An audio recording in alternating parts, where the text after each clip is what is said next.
my friends. Today the occupiers are once again making gains along the front line. Unfortunately, Avdiivka is in great danger, so let's start right from this direction. The Ukrainian Armed Forces have reported that almost 20% of the city is already under the control of the occupiers. Avdiivka is very difficult. As of now, the enemy has occupied about 18% of the city's territory and continues to press. Similarly, it has been confirmed that the occupiers have once again advanced on the southern outskirts of the city. And this is no longer a gray zone.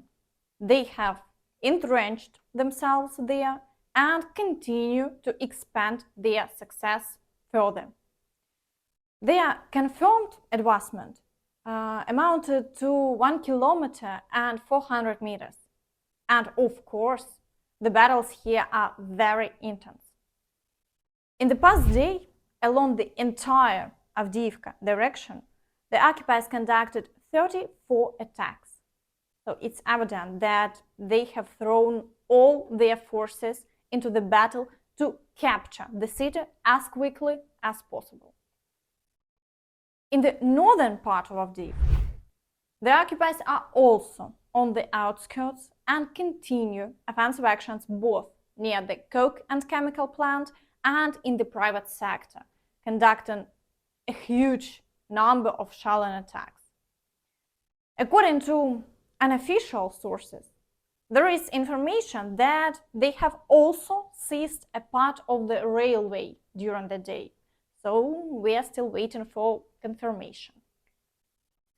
Additionally, battles are ongoing in the areas of Bakhmutivka and Siversk. Near Pervomaysk, there is a regrouping underway and only shelling is reported for now. The situation is tense in the Marinka direction. Battles have resumed in the area of Krasnogorivka. Attacks continue on Georgiivka and the village of Pobeda. The occupiers have begun to claim that they have entered the eastern part of Novomykhailivka, which is partially confirmed. So, battles are raging on the outskirts of the settlement. In the past day, along this direction, the occupiers conducted 20 attacks. This is a very high level of activity. As evident, the Russians have a significant number of reserves and the battles continue. In the Vuhledar direction, the occupiers haven't yet launched offensive actions and continue shelling along the entire front line. In the Zaporizhzhia direction, attacks continue in the areas of Robotine and Pervove. However, as before, the front line remains unchanged and the Ukrainian Armed Forces successfully maintain their defense. In the Kherson direction, the occupiers continue to shell the right bank and periodically launch offensive actions against the positions of the Ukrainian Armed Forces in the village of Krynky. However, they haven't achieved any success and the front line remains unchanged. The occupiers overall report that they have paused and are not conducting any powerful assaults. Today we did not storm the bridgehead, but continued to work on it with artillery and mortars. Commanders of formations, military units and subdivisions that take part in the assaults on the village of Krynky today received a scolding from General Teplinsky for giving the enemy the opportunity to conduct a PR campaign with the installation of the enemy's flag in the village of Krynky. Also today, from the commander of the Dnipro Military Command, General Teplinsky, came the task of hoisting the flag of Russia in the village of Krynky at all costs and filming all this on video. Probably tomorrow you will see another victory of Teplinsky in the information field, hoisting the flag in Krynky. But our guys will give their lives for this fake victory of his. Teplinsky is very fond of PR for himself and his victories. As evident, the circus with flags continues. In the Bakhmut direction, the occupiers are attempting to break through again near Ivanivka and are conducting a significant amount of shelling on this village. Additionally, offensive actions have resumed in Chasiv Yar. The occupiers are making significant progress there, and the situation is extremely difficult. Shelling also continues here in large quantities. Despite conducting 5 attacks during the day, they haven't achieved any success, and the front line remains unchanged. In the Siversk direction, offensive actions continue towards Belogorivka. The situation is complex, and the Ukrainian Armed Forces are forced to retreat.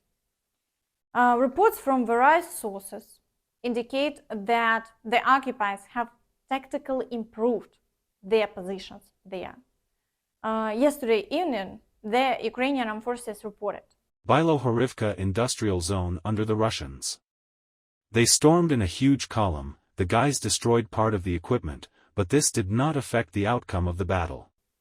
Now there are battles for the slag heap of the chalk quarry. Unfortunately, the situation is very difficult, primarily because there are many more of them. In the direction of Crimea, the occupiers are conducting offensive actions towards the village of Terny and attempting to advance south of the village of Torske towards Liman. However, the Ukrainian Armed Forces successfully hold their defense there, and there are no changes along the front line. In the direction of Svatove, the occupiers continue shelling Berestove, but there is no significant activity along the front line, and the situation remains unchanged. In the Kupiansk direction, the occupiers have resumed their assault on Sinkivka and continue a heavy barrage. The Ukrainian Armed Forces report that the occupiers entered the village overnight. Whether they will be able to dislodge them from there remains to be seen in the near future. Battles have also resumed for Ivanivka.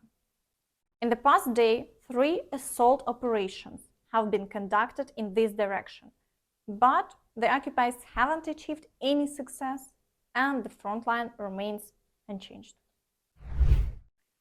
Meanwhile, Tucker Carlson said that he would interview Putin soon because Americans have no real idea what's happening in Russia and Ukraine. Yeah, Putin is exactly the person to tell Americans the whole truth about what's really happening in Ukraine and Russia.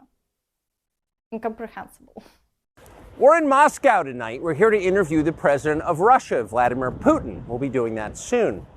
There are risks to conducting an interview like this, obviously, so we thought about it carefully over many months. Here's why we're doing it. First, because it's our job. We're in journalism. Our duty is to inform people. 2 years into a war that's reshaping the entire world, most Americans are not informed. They have no real idea what's happening in this region, here in Russia or 600 miles away in Ukraine. But they should know. They're paying for much of it in ways they might not fully yet perceive. The war in Ukraine is a human disaster. It's left hundreds of thousands of people dead, an entire generation of young Ukrainians, and it's depopulated the largest country in Europe. But the long-term effects are even more profound. This war has utterly reshaped the global military and trade alliances. Программа у Такера самая, что ни на есть туристическая. Он сходил в Большой театр на балет «Спартак», пообедал в хорошем ресторане, прокатился по городу и на метро, красоту которого не мог не отметить, и на наземном транспорте, где зарядил смартфон через USB-порт и подключился к бесплатному и быстрому Wi-Fi интернету. О таких чудесах цивилизации граждане США мечтать даже не могут. And that's all from me. Don't forget to like this video, subscribe to the channel and hit the notification bell to stay updated on all the latest news. Thank you for watching and see you next time. Bye bye.